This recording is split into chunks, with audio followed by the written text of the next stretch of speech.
hearing it your entire life. Clean up after yourself. Don't leave a mess. Put things in their proper place. Putting things in their proper place is important.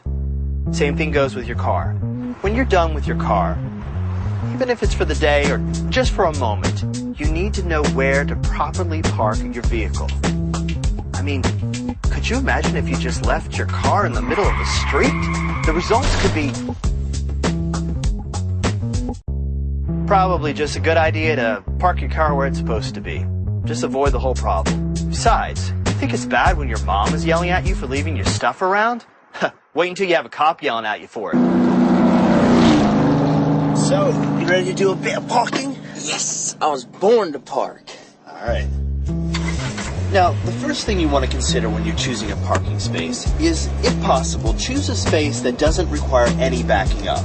Putting your vehicle into reverse is a higher risk maneuver. And remember, you always want to keep your risk as low as possible. Well, what if I have to back up, like if there's a spot where I can't just pull into or something like that? If you have to back up, then I would suggest backing into the parking space. That way, when it's time to leave, you'll be pulling straight out. Okay. All right. Now, the first parking that we're going to practice is curb parking, and that doesn't require any backing up. See that curve up there? Yep. That's where you're going to want to park. You're going to pull the car right alongside the curb and park. The wheels should be no further away than 18 inches from the curb. Okay. Good. Not so bad, right? Piece of cake. All right. You know, it's kind of like lane changing, except, well, we come to a stop. Now, whenever you park next to a curb, you want to check for any parking signs, because you may only be allowed to park here for a limited time, or not at all. Let's get out of the car. You got it. Take a look at this curb. All right. Yeah, I don't see anything. Whenever you park next to a curb, you always want to check the curb itself. Now, this curb is not painted, so it's okay to park there unless there was a sign that said otherwise.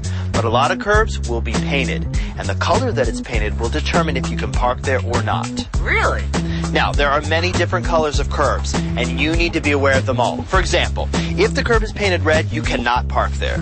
Sounds easy enough. Sure, but if the curb is painted green, you can park there, but for a limited time. If the curb is painted blue, you can park there if you have a handicapped place card or license plate. If the curb is painted yellow... Okay, stop.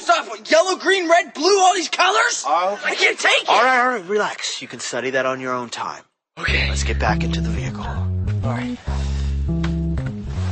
Now remember, when you're pulling away from the curb, it's just like changing lanes, except for this time you'll be changing lanes from a stop position. So you want to make sure you have plenty of room. You need room to accelerate into the flow of traffic. All right, go ahead.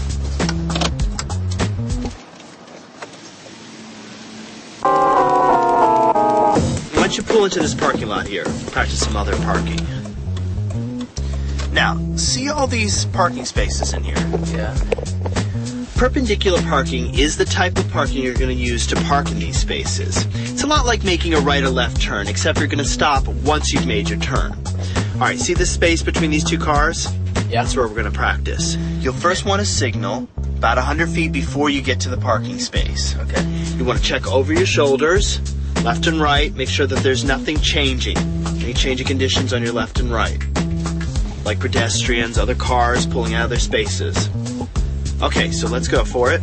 Once you come up to the spot, you're going to start reducing your speed and stop once you hit the space.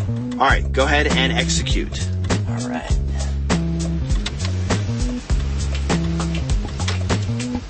Good. All right, now if you have the option, you want to try to pull through to the next space, if there was a space here in front of us. All right?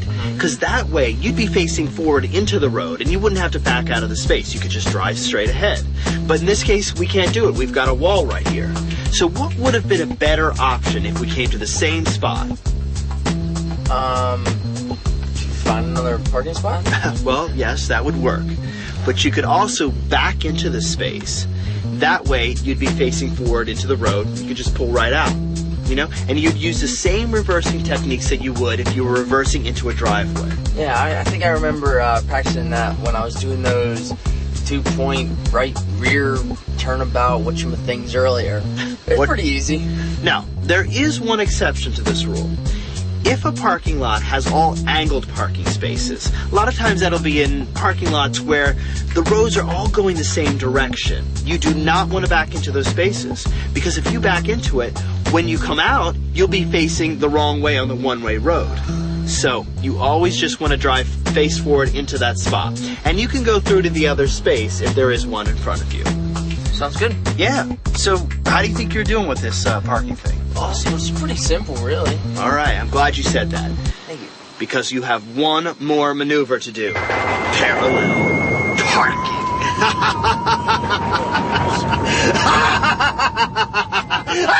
Are you gonna make me learn how? Of course. That's what they pay me for. Okay. Now, the furthest set of cones, you're going to pretend that's the car you're going to be parking behind. Just stop right about here. This is good. Now, the first thing you need to do when you're parallel parking is to make sure that there aren't any conditions that you need to be aware of, like cars coming up from behind you or cars pulling away from the curb. Dude, we're in an empty parking lot. Pretend, okay? Right, okay. Okay, good. Then you want to use your turn signal, okay? Yep. About 100 feet before you get to your space. That way drivers will know that you're about to park. Okay. All right. Now go ahead and pull up here alongside that car. Make sure that you are lined up parallel, okay? So that the back of your car is lined up with the back of their car, your bumpers. There really isn't even a car there. Pretend. Remember? Right. Okay, now don't get too close to that car. You want to leave about 2 feet between them or you're not going to have enough room to make your maneuver. Okay. Now, use your reversing procedure. Check your mirrors. Look over your shoulder. Shift into reverse, but keep your foot on the brake. Okay. Okay. Now, you're going to want to slowly go backwards, all right? Until the front of your car is lined up with the front door of their car. Turn your wheel sharply to the right and reverse your car so that the angle is 45 degrees to the curb. Good. Now, turn your wheel sharply to the left, and you want to continue backing up in there while you straighten out your wheels. And make sure that the front of your vehicle clears the back of their vehicle. And as soon as it does, you want to come to a stop. Straighten out your wheels. Okay. Great. And then put on your parking brake. All right. Got it. Not so bad, was it? It's okay, I guess. Kind of hard, though. You know, it's a little more difficult than it looks, but, you know, you're really getting the hang of it. I really think you're going to be great at doing this. Honest? Pretend, okay?